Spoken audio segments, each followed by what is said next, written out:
제가 언젠가 창세기부터 요한계시록까지 다 빼놓지 않고 설교하고 싶다고 말씀드린 적이 있었죠. 이제 해보려고 합니다. 그 기간이 꽤 길 텐데 여기서 제가 언제까지 설교할 수 있을지 모르겠지만 제가 설교할 수 있는 동안에 처음부터 이제 끝까지 신앙의 기초부터 차근차근 말씀을 전하려고 합니다. 창세기부터 말씀을 전하려고 할 텐데 오늘은 천지창조 이전보다 더 훨씬 더 먼저 있었던 일들을 여러분들에게 말씀드리려고 합니다. 창세기 처음 시작이 태초에 하나님이 천지를 창조하시니라 라고 시작하고 있죠. 그렇게 천지 창조부터 이제 공식적으로 되어 있고 그 다음에 인간이 창조되어져서 인류 역사가 이렇게 쭉 이어져 왔습니다. 인간의 역사도 그 근원부터 이렇게 쉽게 기록되어 있지만은 인간 창조보다 더 훨씬 이전에 어떤 영적인 세계가 존재하였다는 것을 우리는 이제 성경을 보면 알 수가 있습니다.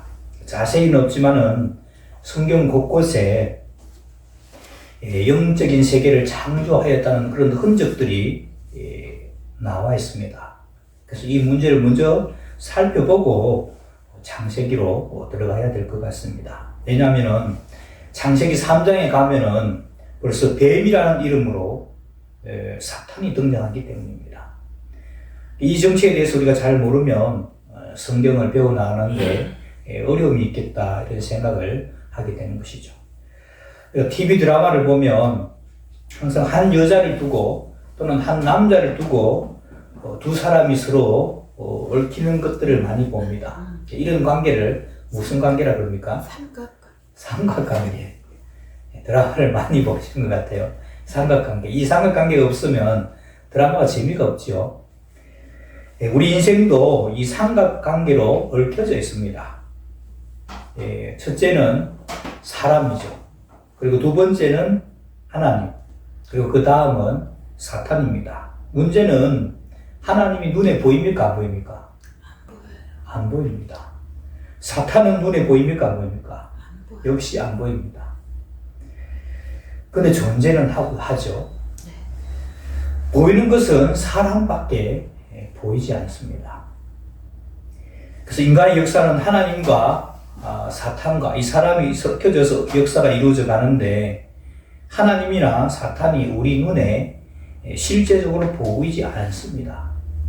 그래서 믿음이 없는 사람들은 항상 사람이 자기에게 어떻게 하는가 이것만 생각을 하는 것이죠.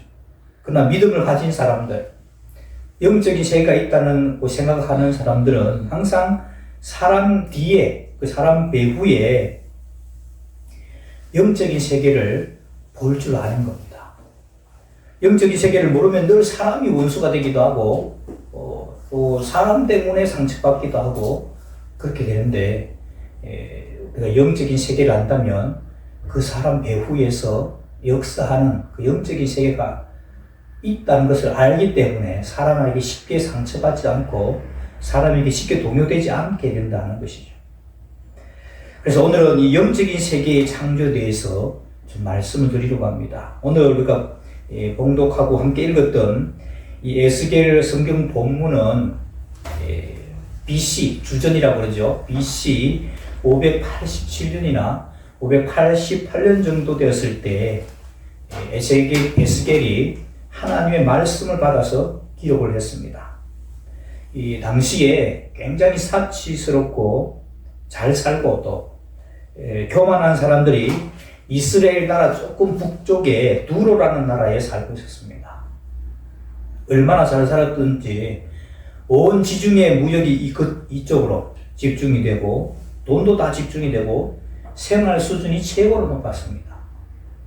이럴 때 이런 세상적인 안목을 가지고 본다면 그 사람들이 제일 복받은 것으로 보였을 것입니다. 그런데 하나님께서는 이 에스겔을 불러서 너는 이 두로 왕을 향해서 두로 왕을 위해서 슬픈 노래, 애가를 지어 부르라고 그렇게 말하고 있는 것입니다. 그래서 오늘 우리가 읽은 본문을 다시 한번 보시면 28장 12절에 인자야 되어 있죠. 인자야라는 것은 하나님께서 에스겔을 부를 때 사람의 아들로 이렇게 표현하면서 인자라고 그렇게 합니다. 인자야 두로 왕을 위해서 슬픈 노래를 지어 그에게 이르기를 주 여호와의 말씀에 너는 완전한 도장이었고 지혜가 충족하여 온전히 아름답도다. 두로 왕에 대해서 말씀하는데 이제 어떤 비유를 도입하고 있습니다. 그러니까 여러분 13절에 보면 내가 옛적에 하나님의 동산 에덴에 있어서 각종 보석꽃, 홍보석과 황보석과 금강석과 화곡과 홍만호와 창옥과 청보석과 남보석과 홍옥과 황금으로 단장하였다. 근데 여러분 금방 말씀드렸죠. 이 두로 왕은 BC 587년 정도쯤에 있었던 사람입니다. 근데 지금은 어디에 있었다고 그래요? 에덴 동산에 있었다고 그러죠. 그럼 서로 안 맞잖아요. 이걸 이제 비유로 말하고 있는 겁니다. 네가 14절에 내가 바로 기름 부음을 받은 덮는 그룹이며, 이 그룹이라는 말은 케루빔, 우리나라 말로 이렇게 이제 하니까 그룹이라고 하는데, 케루빔이라는 천사를 가리키는 말입니다. 그룹이다, 천사. 그래서 천사 세계를 성경이 말할 때 그냥 이름 없이 천사라고도 한 것도 있지만은 그룹이라고 하는 그런 천사가 있습니다. 또 스랍이라는 천사도 있어요. 이사야서 보면은 스랍이라는 그런 천사도 이름이 나옵니다. 두 천사가 다 하나님 아주 가까이에서 모시는 그런 천사들입니다. 그러니까 여러분 천사가 피조물이라서 확실히 하나님께서 만드시긴 만드셨는데 언제 어떻게 만드셨는지 우리 창세기 1장에는 사람을 만드신 그런 내용이 나오잖아요. 그런데 천사는 어떻게 만들었는지 기록이 없으니까 우리는 잘 알지를 못합니다. 기록은 없지만은 하나님께서 언젠가 창조하시기는 창조하셨는데 그 중에 한 천사가 지목을 받고 있는 겁니다. 아주 특별한 천사. 아마 그 모든 천사 중에 가장 아름답고 가장 지혜가 높은 그런 천사가 있었습니다. 그런데 이 그 천사가 교만하게 돼서 타락하게 되는 장면이 나오죠. 그리고 너무 잘생기고 똑똑하고 지혜로우니까 교만한 마음이 들어가고 내가 하나님보다 못한 게 뭐냐. 자기의 의자를 하나님 의자 옆에 놔보겠다 하면서 아주 교만한 생각을 했습니다. 주보사의 간지를 한번 보시기 바랍니다. 주보사의 간지. 주보사의 간지를 보세요. 주보사의 간지를 보시면 영적인 세계 창조 밑에 성경 본문 이사야서 14장 12절 말씀 우리 같이 해볼까요? 시작. 너 아침의 아들 대명성이여 어찌 그리 하늘에서 떨어졌으며 너 열국을 엎은 자여 어찌 그리 땅에 지켰는고 내가 내 마음에 이르기를 내가 하늘에 올라 하나님의 묵별 위에 나의 보호자를 높이리라. 내가 북극집 위에 산 위에 자정하리라. 가장 높은 구름에 올라 지극히 높은 자와 비기리라. 그러나 이제 내가 음부 곧 구덩이의 맨 밑에 마치우리로다. 아멘. 이것도 이사야서 14장 말씀 역시 애가인데 이 애가는 이사야 선지자 때 나온 것입니다. 이 바벨론 왕을 향해서 이런 애가가 나왔습니다. 아까 여러분 28장, 에스겔서 28장에서는 두로 왕을 비유할 때 어떤 힘이 있거나 권세가 있거나 돈이 있거나 지혜가 있어서 교만하게 되면은 옛날 타락한 천사한테 비유를 한 겁니다. 똑같이 두로 왕이 잘 나간다고 할 때 하나님께서 그 어떤 타락한 천사에 비유하고 있고 이 바벨론도 마찬가지죠. 바벨론도 내가 세계에서 최고다 이렇게 하니까 그 교만한 자세를 또 다시 이 아침의 아들 계명성이라는 그 타락한 천사에 비유하고 있는 겁니다. 그러니까 여러분 비유라는 것이 뭔가 하면 우리가 옛날에 잘 알고 있는 어떤 것을 두고 새롭게 나오는 것을 말할 때 옛날 것을 두고 이제 하는 것을 예를 들면 히틀러 독재자죠. 독재자인데, 히틀러는 다 많은 사람이 아니까 새롭게 나타나는, 제가 만약에 독재자라 그러면 노지경은 히틀러다. 그럼 무슨 말이에요? 노지경이는 히틀러처럼 독재를 저지르는 이런 사람이다. 라고 말하는 것이죠. 그래서 옛날, 하나님께서 창조하신 그 옛날 세계, 타락한 천사들을 우리 애들 다 아는 그런 이야기입니다. 그 이야기를 두고 지금 바벨론 왕이나 이 에스겔에 나오는 두로 왕을 말하면서 그 타락한 천사들이 바로 너놈이야. 그렇게 지금 말하고 있는 겁니다. 그래서 이 교만했다가 타락한 그 천사는 타락한 후에 보물이고 권세고 지혜고 영광 없이 에덴에서 쫓겨나 사탄이 되어버렸습니다. 여러분, 처음부터 없던 사람, 처음부터 안 가졌던 사람은 아무 것이 없이 지내도 괜찮습니다. 그렇죠? 근데 그렇게 영광스럽고 권세도 있고 아름답고 부유하던 존재가 아무것도 없이 쫓겨나게 되면은 그것을 다시 회복하려고 노력을 할 것입니다. 그런 사탄이 어떤 사람에게 들어가게 되면 뭘 추구하게 되겠습니까? 사탄이 어떤 존재에게 들어간다. 사람한테 들어간다. 그러면은 사탄이 자기가 잃어버렸던 것을 추구하게 될 것입니다. 다시 말하면 이 세상에서 가장 잘 나가는 권세의 세계, 또 사치의 세계, 돈의 세계, 명예의 세계, 이런 데에는 언제나 사탄이 개입하게 되어 있습니다. 그러니까 지금 그 당시에 에스겔에서 나오는 두로 왕에게 사탄이 들어가 있는 겁니다. 두로 왕은 이 세상에서 무엇을 잘해서 굉장히 잘 살고 있었습니다. 돈을 끌어모아 부자가 되는 것, 사치하게 되는 것, 권세를 누리는 것, 이런 것이 사탄이 잘하는 그런 일입니다. 예수님 당시에는 그 사탄이 로마라는 나라를 붙잡고 온 세계를 주무르고 했습니다. 로마가 온 세계를 다 지배하고 있었습니다. 그리고 이것이 이제 한때는 두로에, 또 한때는 바벨론에, 한때는 애굽에, 한때는 아수르에, 한때는 헬라에, 한때는 로마, 한때는 히틀러라든지 이런 독재자, 이런 식으로 세계를 돌면서 사탄이 쓸만한 인물들을 찾고 있는 것이죠. 그들을 통해서 사치하고 교만하고 권세 있는 것, 즉 세상적인 것을 추구합니다.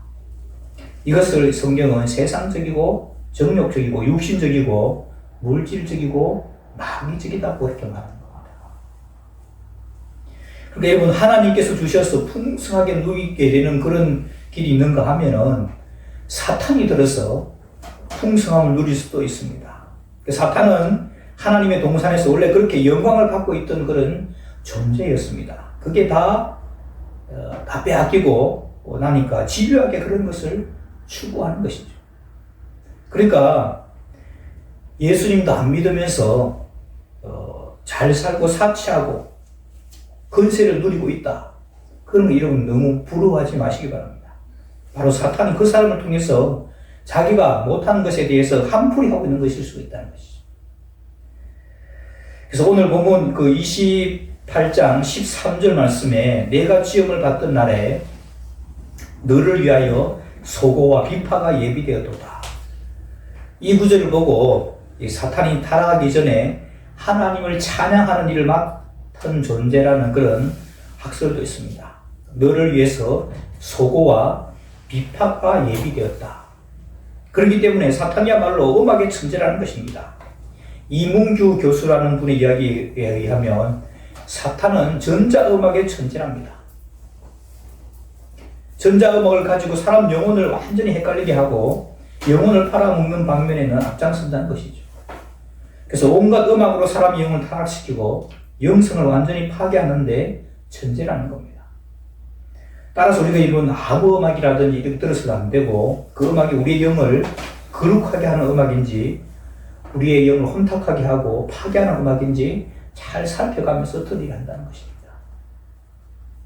여러분, 주어사의 간지 다시 한번 보시기 바랍니다. 요한계시록 12장 3절 말씀. 요한계시록 12장 3절 말씀. 사탄이 어떻게 조직되어 있나를 보려고 합니다. 같이 볼까요? 시작.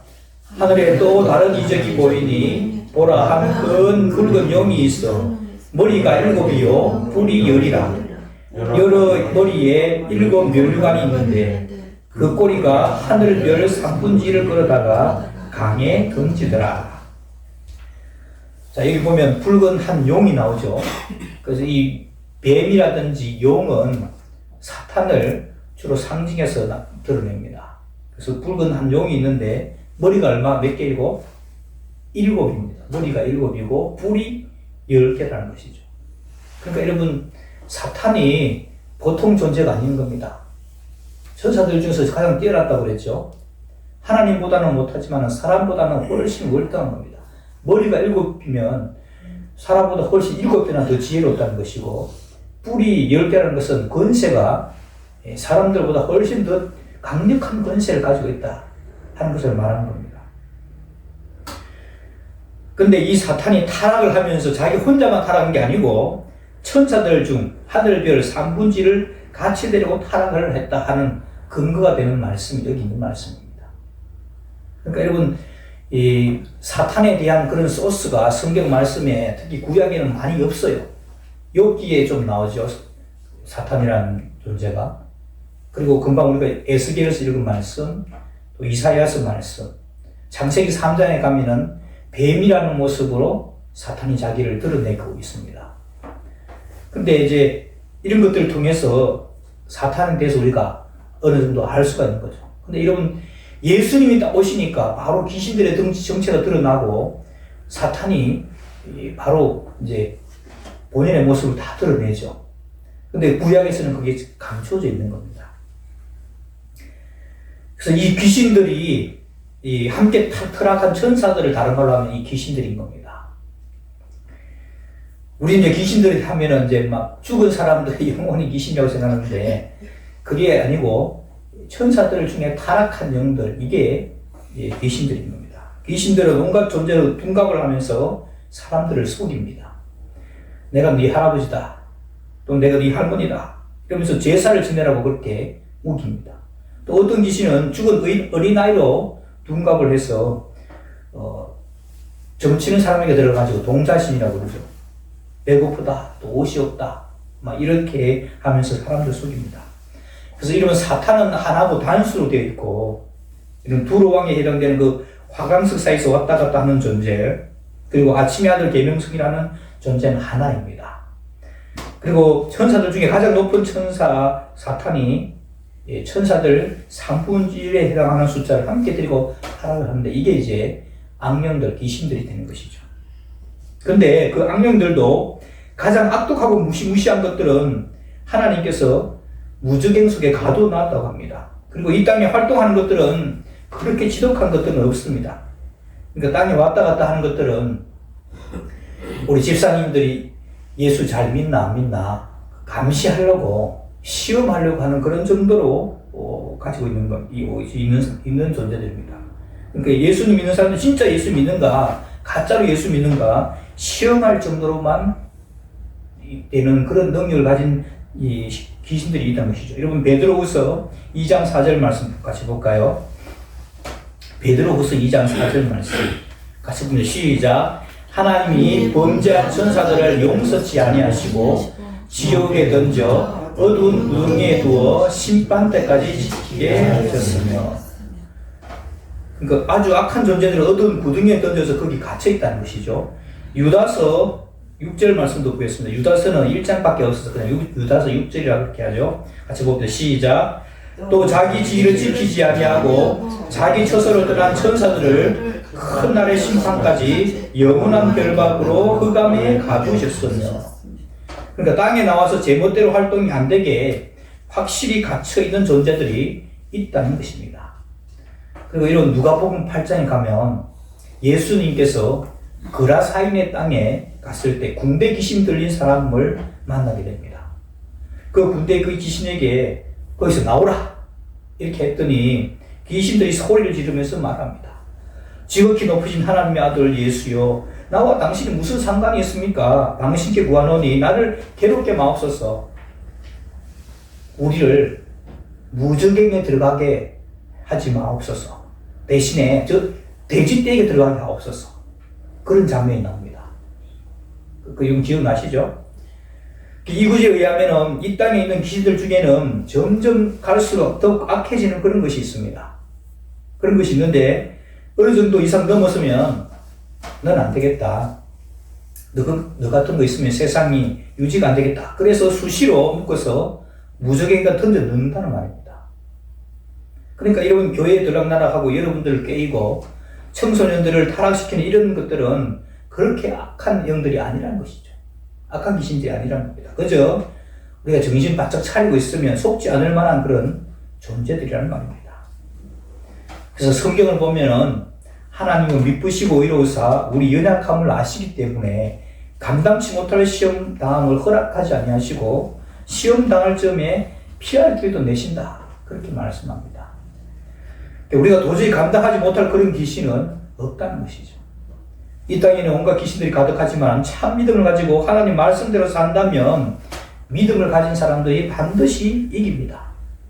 예수님 안 믿는 사람들은 매일 속아 살지만은 예수님을 믿고 성경을 아는 사람들은 거기 이용당하지도 않아도 될 만큼 귀신들의 활동이 제한되어 있다는 겁니다.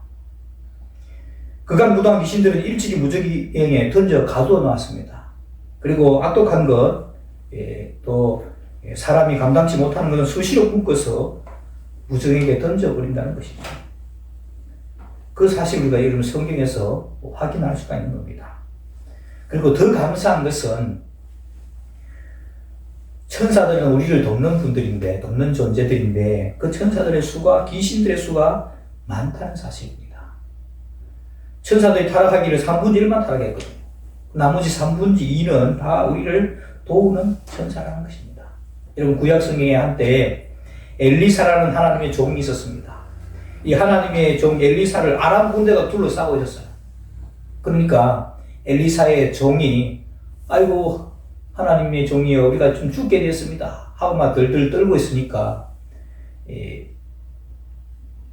엘리사가 기도를 하죠. 하나님 이 종의 눈을 열어 보여주십시오. 이렇게 했더니 종이 이제 눈을 열어보니까 아람 나라 군대를 둘러싸고 있는 천군 천사들이 더 많은 천군 천사들이 둘러싸고 있는 것을 보여주신 겁니다.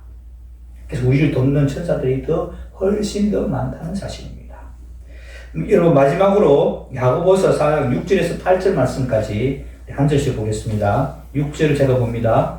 그러나 더욱 큰 은혜를 주시나니 그러므로 일렀으되 하나님이 교만한 자를 물리치시고 겸손한 자에게 은혜를 주신다 하였느니라. 그런즉 너희는 하나님께 속하다 마귀를 다스려라 그리하면 너희를 피하리라. 하나님을 가까이 하라. 그리하면 너희를 가까이 하시더라. 죄인들아 손을 깨끗이 하라. 두 마음을 품은 자들아 마음을 순결케 하라. 여기 보면 하나님께서 교만한 자들을 물리치시고 겸손한 자들에게 은혜를 주신다. 그렇게 말씀하고 있죠. 그러니까 여러분 제일 처음 천사가 타락해서 사탄이 되는 그것도 왜 타락해서 사탄이 됩니까? 교만했기 때문에 그렇죠. 하나님하고 한번 보좌를 한번 맞대어 비켜보겠습니다. 이렇게 하다가 타락을 한 겁니다. 그래서 여러분 권세도 있고 또 지혜도 있는 그 천사를 하나님을 대적해서 교만했다가 타락했는데 그리고 천사들이 3분의 1을 타락을 했죠. 그 타락한 천사들 세력은 지금도 그 영화를 누리기 위해서 인간들을 이용해서 그들이 추구하려던 세계를 추구하고 있는 겁니다. 그러므로 우리가 그들에게 이용당하지 않으려면 그들이 가지고 있는 속성들을 버려야 하는 겁니다. 하나님 앞에서 겸손해야 되는 것이죠. 그건 사람들 앞에서도 마찬가지입니다. 여러분들 주위에 교만한 사람이 좋겠어요? 겸손한 사람이 좋겠어요? 아무리 또 누구든지 교만한 사람 옆에 두면 다 싫어합니다. 근데 사탄이 속성이 교만한 거예요. 그래서 오늘 우리 야고보서 말씀에 하나님께서 교만한 자를 물리치신다. 그리고 겸손한 자의 은혜를 주신다. 그리고 하나님께 순복하고 마귀를 대적하라고 그렇게 말씀하고 있습니다. 그래서 우리가 하나님 앞에서 겸손해야 되고 또 세상적이고 육신적이고 마귀적인 것 이 마귀가 추구하는 것, 사탄이 추구하는 이것을 우리가 멀리해야 합니다. 더 감사한 것은 마귀의 일을 멸하려고 오신 우리 예수님께서 십자가에서 사탄을 쳐서 이기셨다는 사실입니다. 머리가 7이요 뿔이 여린 사탄을 우리 힘으로는 상대할 수 없지만 우리를 돕는 주님이 계시기에 내가 넉넉하게 이길 줄 믿습니다.